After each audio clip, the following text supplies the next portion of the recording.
Então, gente, nessa série que eu comecei a realizar com os juízes federais, falando sobre a Justiça Federal, as nossas dificuldades de chegada até ao cargo e também os casos de exercício de competência que mais nos marcaram, eu tenho agora a grata satisfação de trazer um juiz federal já bastante experiente, com quase 15 anos de exercício na função da magistratura e que um doutorando em Direito, que é o Jorge André, não é?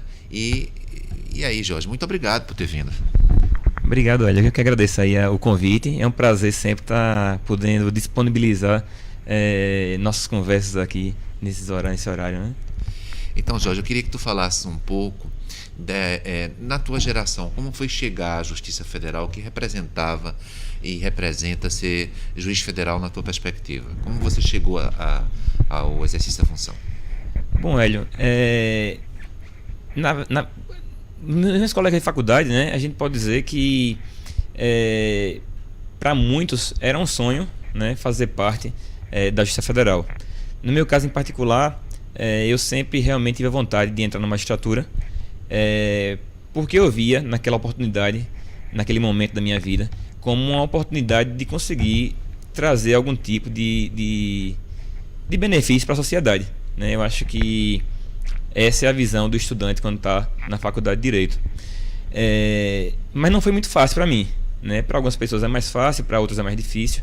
Para mim não foi muito fácil. Eu me formei muito cedo, me formei aos 21 anos, mas logo aos 21 anos eu consegui um emprego, né? Eu consegui um emprego público. Eu era assessor da presidência do Tribunal de Justiça de Sergipe. Eu sou sergipano, embora já more aqui em Recife há muitos anos. E eu trabalhava o dia inteiro. Trabalhava das 8 às 18, parando só para o almoço, porque o trabalho era bem pesado, né? E aí eu estudava basicamente das 19 às 22 ou 23, né? Eu comecei a perceber que isso não era suficiente para passar no concurso de juiz federal, né?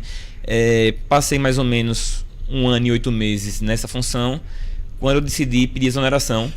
Para estudar para o concurso. Para estudar para o concurso. Pediu exoneração. Resolvi, eu tinha juntado uma certa quantia para poder me manter, né? Sabia que não ia ser uma quantia que durasse a vida inteira, mas eu confiava que eu tinha capacidade de estudar o dia inteiro. E foi isso que eu fiz, né? Foi isso que eu fiz. Eu comecei a estudar das 7h30 da manhã a meio-dia, parava para almoçar, dava um descansozinho, voltava a estudar às 3 da tarde, e aí eu ia até 9 horas da noite, eu estudava o dia inteiro, né? E aí realmente nessa época... Por quanto tempo, Jorge? Isso daí eu passei mais ou menos... sem trabalho nenhum mesmo, eu passei mais ou menos uns 8 meses, 6 a 8 meses, mais ou menos. Cerca de 1 ano, então, nesse ritmo. Porque acontece, aí foram vários concursos que eu fiz de uma vez só, né? E o primeiro que eu fui chamado foi um concurso que teve uma duração mais curta, que foi da Defensoria Pública. Defensoria Pública. Aí o que acontece? Foi mais rápido esse. A duração do concurso foi mais rápida do que o concurso de juiz federal, de juiz do estado que eu estava fazendo e de promotor de justiça. Eu estava fazendo todos ao mesmo tempo. Perfeito. Né? O da Defensoria acabou primeiro, eu tomei posse na Defensoria. Só que acontece, eu passei bem classificado na Defensoria e tomei posse na capital. Foi quando eu percebi que tomava muito tempo, né? Porque eu tinha que trabalhar o dia inteiro, porque o volume de serviço na capital era muito grande. E aí eu vi que eu ainda estava nas fases dos concursos de juiz, né? De juiz federal, estava na fase do concurso ainda. E foi quando eu tomei outra decisão importante na minha vida, que foi pedir remoção para o interior. Quer dizer, eu fui aí na contramão do que acontecia, todo mundo tomava posse no interior. Isso no estado de... Isso no estado de Sergipe ainda. De Sergipe ainda. Né? Aí eu fui contra a onda, né? Enquanto todo mundo estava no interior, queria ir para a capital, eu fiz o contrário. Eu saí da capital para ir para o interior, porque o volume de serviço era menor, e aí eu conseguia trabalhar 5, 6 horas por dia para poder estudar o restante. Né? Além de não ter o contato com família, amigos, né? Que tomava muito tempo naquela... Né? Você sabe, quanto mais contato que você tem com pessoas próximas, mais conversa tem e menos foco se tem também. Então você também se privou disso nesse período. Sim. E aí também deu certo. Aí também eu passei em todos. Passei de promotor, passei de juiz de direito, passei de juiz federal. Certo. E por que a escolha diante das alternativas que você possuía? Eu volto para aquele que eu tinha falado no começo. Na verdade, o que acontece? Desde a faculdade, o meu sonho era entrar na magistratura.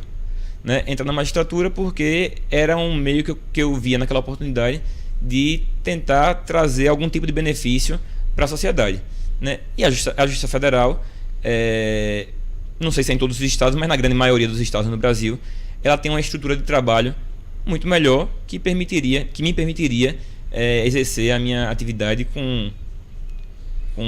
de forma melhor, vamos dizer. Tá. Então, há 15 anos, muitos processos devem ter passado pelas tuas mãos. Tu estás hoje em uma turma recursal dos Juizados Especiais Federais. Exato. Que tem uma dimensão social intensa. Fala um pouco sobre isso, Juizado Especial Federal. Pois é, eu estou na turma recursal, que é o órgão recursal para quem não é da área jurídica, né, de pequenas causas. O termo técnico hoje não é mais esse, mas até é como 60, se fosse, né, até 60 salários mínimos, né? Eu estou já desde 2013, a gente já está em 2018, então já vai um bom tempo aí nesse órgão. A gente recebe mais ou menos lá 250 processos, entre 200 e 250 processos por juiz ao mês. Vejam um número, 250 processos por juiz ao mês em uma turma recursal. Em uma turma recursal, sendo que os outros 2 juízes da mesma turma recebem também essa quantidade. Certo. Né? Como o julgamento é um julgamento colegiado, é um julgamento que se dá por maioria de votos, né? A gente tem que conferir o processo dos outros também, né? Porque o voto dele de repente pode não ser exatamente a nossa posição. Então, na verdade, a gente elabora um voto nesses 250 processos, né? E ao mesmo tempo nós temos a obrigação, né, de conferir o voto dos colegas nos outros 500, já que são 3, né? Todas as quintas-feiras tem sessão? Não todas, mas o dia de quinta-feira.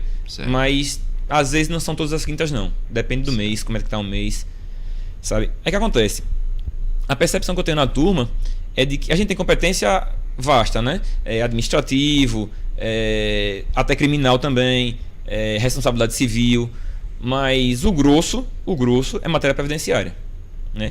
Em matéria previdenciária, que eu tenho uma estimativa de que seja mais ou menos... Explica um pouquinho isso, matéria previdenciária. O que é que a Justiça Federal, nos juizados especiais, costuma decidir em matéria previdenciária? Bom, tudo aquilo que a gente fala, né, daquelas pessoas que procuram um benefício previdenciário, uma aposentadoria, aquela pessoa que está doente e precisa receber um benefício nesse período que está doente, né? Ou aquela pessoa que não tem mais condição de trabalhar por uma certa doença, aposentadoria por invalidez, tudo isso cai na Justiça Federal. Por quê? Porque a questão previdenciária é administrada no Brasil pelo Instituto Nacional do Seguro Social, que é o INSS, né, que a gente está acostumado a ouvir na TV, né, e é um órgão federal, né, uma autarquia federal.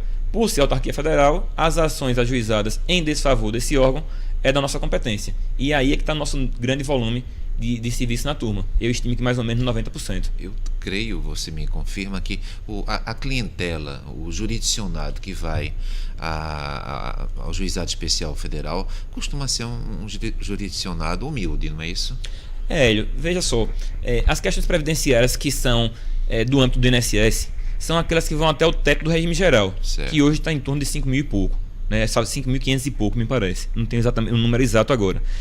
Mas veja só, o teto é a exceção, né? O teto são aquelas pessoas que puderam contribuir ao longo de um grande período sobre o teto, né? Não é todo mundo que tem essa condição no Brasil. Então, a grande maioria das causas do INSS que nós pegamos são causas de pessoas que querem, na verdade, ganhar um salário mínimo. Perfeito. Por exemplo, um benefício assistencial de pessoas que nunca trabalharam e já chegaram no momento que tenham um grau de deficiência tal que a impede de trabalhar, ou uma idade avançada que a impede de trabalhar, e isso ela vai precisar sustentar de alguma forma. Existe um benefício próprio para isso.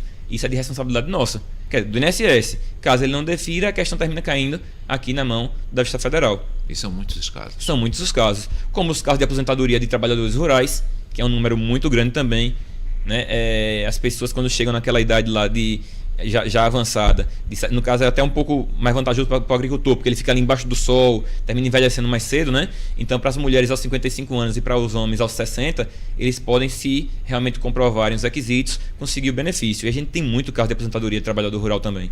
Perfeitamente.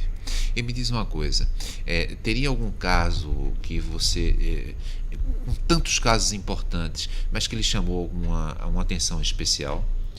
Hélio, nós temos esse trabalho, o volume de trabalho na Justiça Federal é muito grande, né? Então, assim, todos esses casos são muito importantes, né? Porque é a vida daquela pessoa que está ali para ser resolvida. Mas é claro que chamar atenção individualmente, normalmente o que chama são os casos que têm ou mais repercussão ou uma consequência para a sociedade maior, né?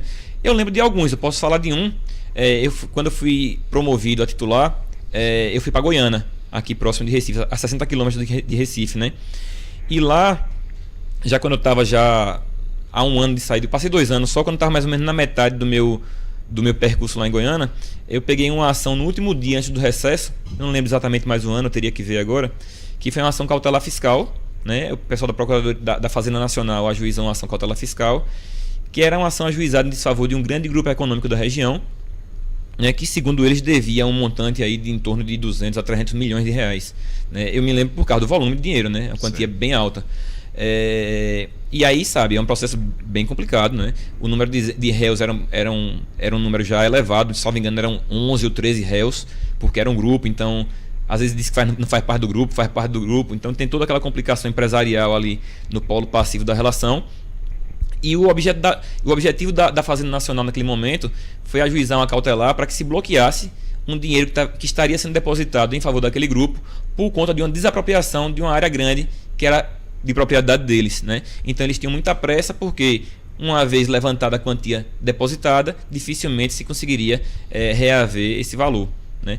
E eu me lembro que no último dia do recesso, a ação foi ajuizada, eu tive que pegar o dia inteiro trabalhando até tarde, porque senão não dava tempo, a ação mais complicada um pouco do que o normal, né? E eu deferia eliminar na cautelar para segurar o dinheiro da desapropriação, né? Aí veio o recesso, né? Foram cumprir a decisão.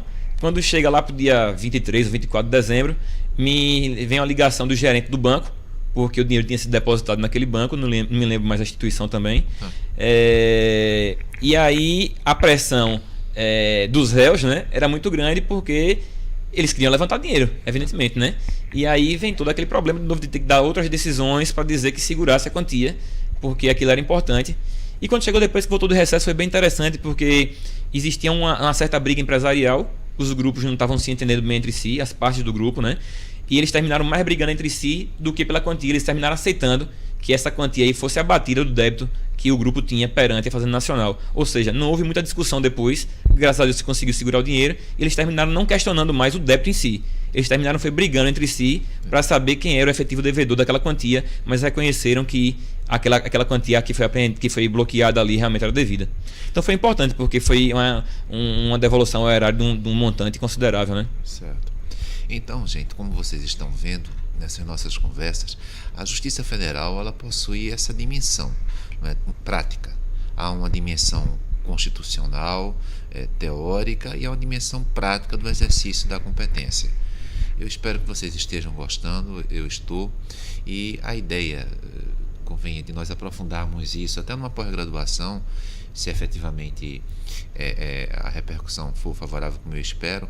Eu acho que é uma ideia bastante factível. Eu queria agradecer ao Jorge por ter permitido que nós tenhamos compartilhado com a experiência grande profissional de um juiz que já tem 15 anos na função.